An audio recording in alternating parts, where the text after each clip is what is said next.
మన ప్రభు అయిన యేసుక్రీస్తు నామంలో మీకు మా శుభాభివందనములు.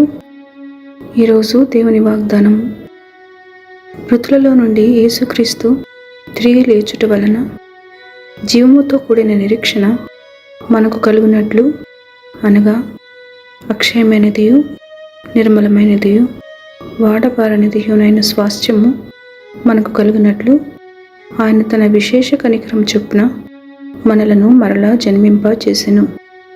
1 పేతురు 1:3-4 In His great mercy, He has given us new birth into a living hope through the resurrection of Jesus Christ from the dead, and into an inheritance that can never perish, spoil or fade.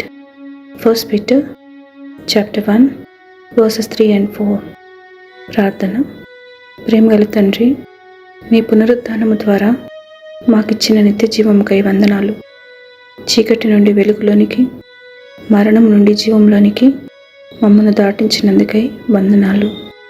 మీరు మాకై సిద్ధపరిచిన నిత్య రాజ్యం కొరకు, నిత్య స్వాస్థ్యం కొరకు ఎదురుచూచువారిగా మమ్మను సిద్ధపరచమని యేసు నామంలో వేడుచున్నాము తండ్రి. Amen. Have a blessed day. God bless you.